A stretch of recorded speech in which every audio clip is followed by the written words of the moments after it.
Hello friends, welcome to our channel learn English with SK sir. Students, आज हम आपके लिए 20 most important questions of English grammar लेकर आए हैं, जो आपके आने वाले एचटेट, यूपीटेट, केवीएस, एनवीएस और अन्य कॉम्पिटिटिव एग्ज़ाम्स के लिए बहुत ही इम्पॉर्टेंट होंगे। तो स्टूडेंट्स, आइए स्टार्ट करते हैं हमारा आज का लेक्चर। हमारा फर्स्ट क्वेश्चन है, complete the sentence with the correct option. First question में हमें क्या करना है, सेंटेंस को कंप्लीट करना है करेक्ट ऑप्शन के साथ। सेंटेंस पढ़ते हैं हम। My grandfather walks very dash. Options हैं A quick, B fastly, C fast और डी नाइस। मेरे दादाजी बहुत तेज़ चलते हैं। तो स्टूडेंट्स, वॉक्स वेरी फास्ट होता है। कई स्टूडेंट्स जो हैं फास्टली कर देते हैं, वो रॉन्ग हो जाता है। तो यहाँ पर जो करेक्ट ऑप्शन है फर्स्ट सेंटेंस का, वो है option C, fast. Second sentence पर आते हैं। Choose the correct word order. हमारे पास 4 ऑप्शंस हैं, हमें करेक्ट वर्ड ऑर्डर को चुनना है। तो इस सेकंड क्वेश्चन में हमें क्या करना है कि correct word order find out करना है चारों ऑप्शंस में से कि कौन सा जो है करेक्ट वर्ड ऑर्डर है। ए ऑप्शन देखें, why she did live so early. B, why did she live so early. C, why did so early she live. D, why so early did she live. तो students, आपको ये तो पता लग ही गया होगा कि ये इंट्रोगेटिव सेंटेंस है। इंट्रोगेटिव सेंटेंस में यहाँ पर क्वेश्चन वर्ड से स्टार्ट होता है सेंटेंस। फिर स्टूडेंट्स, आपको ये पता होना चाहिए हेल्पिंग वर्ब आएगा और हेल्पिंग वर्ब के बाद सब्जेक्ट आएगा। अगर मैंने आपको ये ट्रिक बता दी है कि हेल्पिंग वर्ब और सब्जेक्ट, किसी बाकी हमें फिर देखने की ज़रूरत ही नहीं है, क्योंकि हेल्पिंग वर्ब के बाद सब्जेक्ट और फिर वर्ब की फर्स्ट फॉर्म। तो आप देख रहे हैं ऑप्शन बी में वाई के बाद डिड हेल्पिंग वर्ब है, सी सब्जेक्ट है और लीव वर्ब की फर्स्ट फॉर्म है, फिर सो अर्ली। तो सही स्ट्रक्चर है why did she leave so early. हमारा ऑप्शन बी जो है वो करेक्ट है। अब हम आते हैं क्वेश्चन नंबर 3 पर। Select same meaning of the underlined word. इस जो सेंटेंस अब हम आगे पढ़ेंगे, उसमें हमें जो अंडरलाइंड वर्ड मिलेगा उसका हमें सिमिलर मीनिंग फाइंड आउट करना है, यानी सिनोनिम फाइंड आउट करना है। सेंटेंस को रीड करते हैं। Take care not to get hurt with the steam from the kettle. Options देख लेते हैं। A burn, B ब्रूइस्ड, C scalded और D cut. Take care not to get hurt with the steam from the kettle, कि kettle से जो steam निकलती है तो सावधानी बरतो कि आप जो है उससे हर्ट ना हो, उससे जलो नहीं। तो हर्ट का सिमिलर मीनिंग फाइंड आउट करना है। तो हर्ट का सिमिलर मीनिंग होगा स्टूडेंट स्काल्डेड। सी ऑप्शन स्काल्डेड जो है वो सही है। स्टूडेंट्स, देखते हैं हमारे आज के 4th क्वेश्चन को। Fill in the blank with word with correct spelling. हमारे को यहाँ पर सेंटेंस में ब्लैंक दिया हुआ है, उसमें हमें एक ऐसा वर्ड भरना है जिसकी स्पेलिंग करेक्ट है। स्पेलिंग हमारी करेक्ट होनी चाहिए। सेंटेंस है the dog ate a dash of bread. Options हैं A piece, B piece, C piece और डी पीस। साउंड सबकी सेम है, स्पेलिंग यहाँ पर डिफरेंट है, तो करेक्ट स्पेलिंग हमें भरनी है पीस की। सेंटेंस को देख लेते हैं कि कुत्ते ने एक ब्रेड का टुकड़ा खाया। बात की जा रही है एक टुकड़े की, तो टुकड़े के लिए जो स्पेलिंग होती है स्टूडेंट्स, वो होती है PIECE। तो बी ऑप्शन में हमारे को करेक्ट स्पेलिंग मिल रही है पीस की।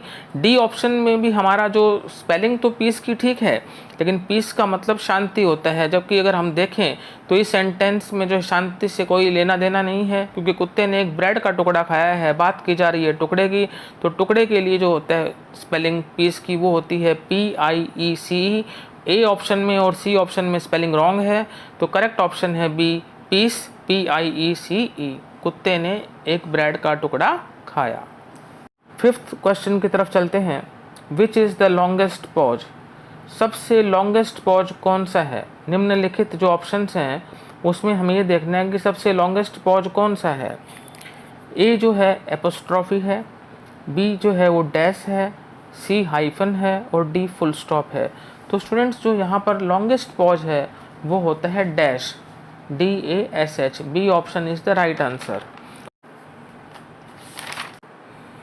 Question number 6 students. Her thinking leans dash democracy. उसकी जो सोच है वो डेमोक्रेसी के साथ लीन्स है, तो ए ऑप्शन में विद, बी में टूवर्ड्स, सी में फॉर और डी में नन ऑफ दीज। तो करेक्ट ऑप्शन है स्टूडेंट्स वो है विद। ए ऑप्शन जिसमें विद लिखा हुआ है वो हमारा सही आंसर है। Her thinking leans with democracy, right preposition here is with. Now question number 7. He got too tired dash over work. वह इतना ज़्यादा थक गया। अब किस कारण से थक गया? ओवर वर्क की वजह से, अत्यधिक कार्य की वजह से। ए ऑप्शन में है बिकॉज ऑफ, बी में बिकॉज ऑफ OFF, सी में ऑन और डी में फॉर। तो यहाँ पर स्टूडेंट्स जो है बिकॉज ऑफ जो है ए ऑप्शन में जो है दे रखा है बिकॉज ऑफ, वो हमारा सही आंसर है। वह इतना ज़्यादा थक गया ओवर वर्क की वजह से, तो की वजह से के लिए यहाँ पर बिकॉज ऑफ यूज हुआ है। आगे question number 8. Dash his principles he has to be very careful. A option with regard of, B with regard on, C with regard to और डी नन ऑफ दीज। तो यहाँ पर अगर उसके सिद्धांतों की बात की जाए तो उसे जो है बहुत सावधान रहने की ज़रूरत है, उसे बहुत सावधान रहना चाहिए। तो उसके सिद्धांतों की बात की जाए ना, उसके सिद्धांतों को देखा जाए तो इस स्थिति में जो है वर्ड यूज होता है स्टूडेंट्स वो होता है विद रिगार्ड टू।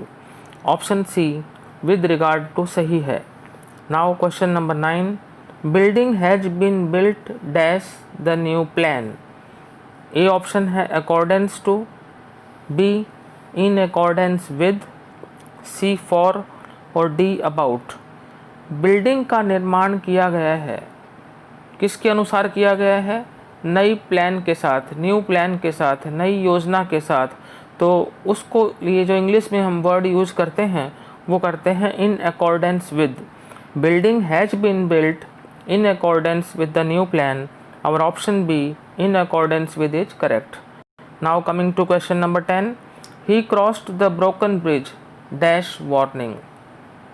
ए में है इन स्पाइट ऑफ, बी में in spite of OFF, C में ऑन और डी में अबाउट।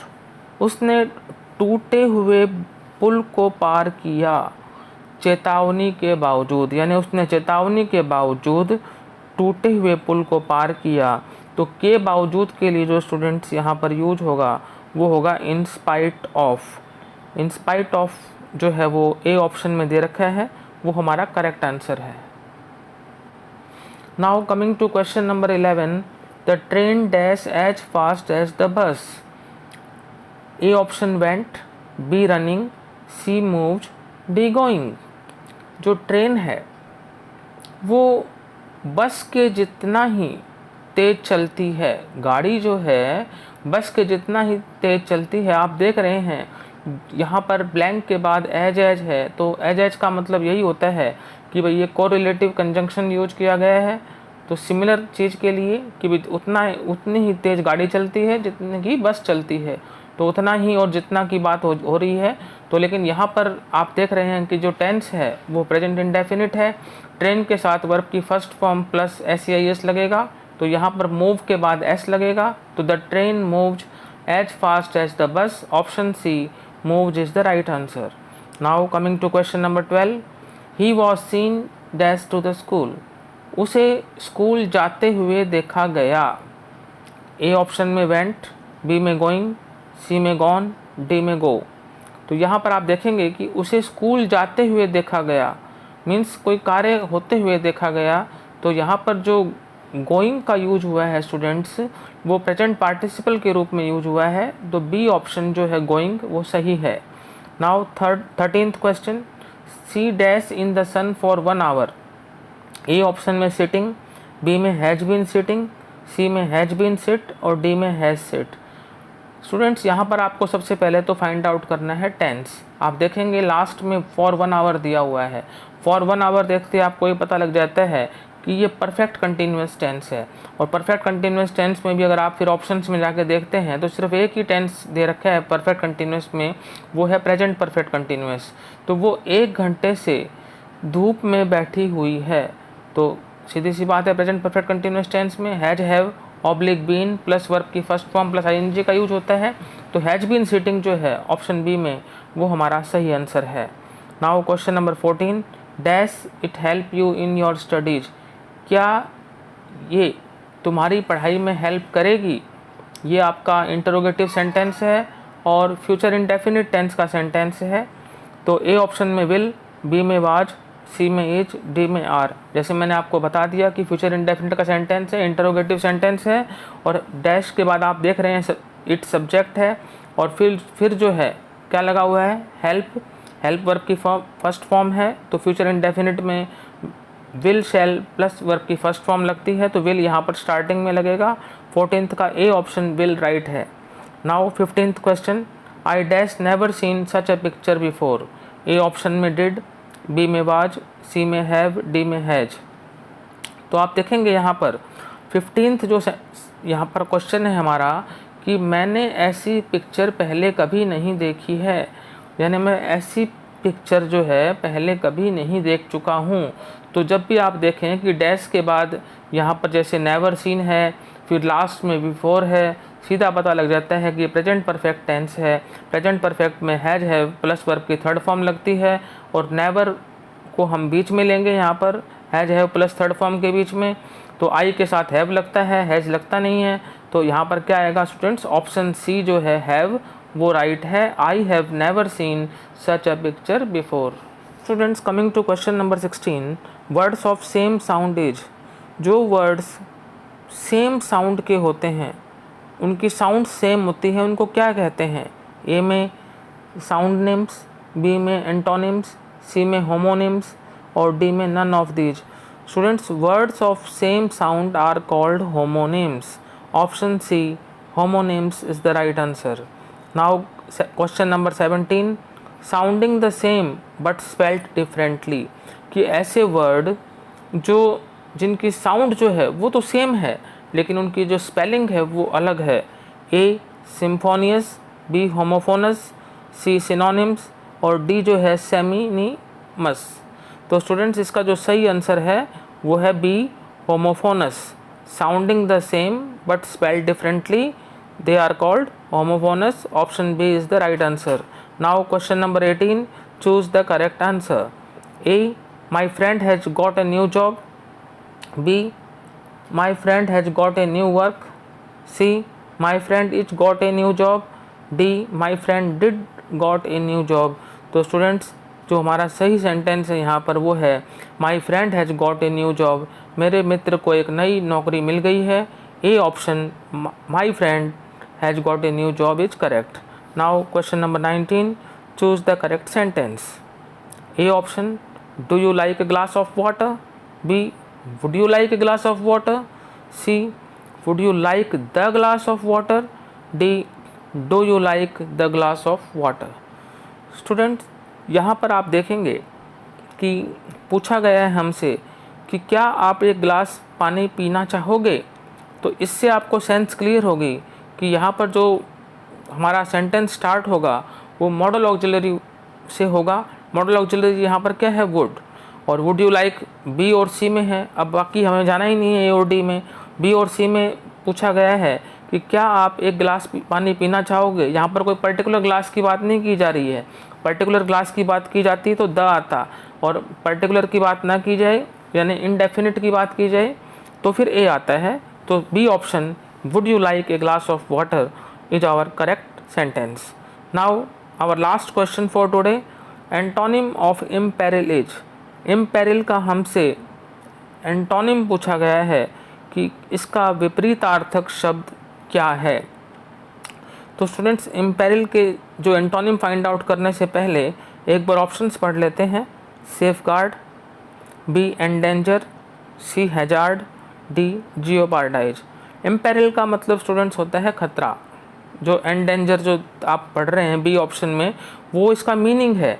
हमें फाइंड आउट करना है इसका एंटोनिम यानी अपोजिट वर्ड, और इम्पेरिल का जो अपोजिट वर्ड होगा स्टूडेंट्स वो होगा सेफगार्ड। ए ऑप्शन जो है हमारा सेफगार्ड ये सही आंसर है, क्योंकि ये इम्पेरिल का एंटोनिम है, विपरीतार्थक शब्द है। तो ए ऑप्शन सेफगार्ड सही है। तो स्टूडेंट्स आज हमने जो है ये 20 सेंटेंसेस किए इंग्लिश ग्रामर के। मुझे पूरी उम्मीद है कि आपको ये जो है सारे अच्छी तरह से समझ में आ गए होंगे। मैंने आपको हर एक सेंटेंस को जो है विद एक्सप्लेनेशन समझाया है। तो यदि आपको हमारा आज का वीडियो पसंद आया तो इसे लाइक करें, शेयर करें और हमारे चैनल को सब्सक्राइब करना न भूलें। Thank you very much.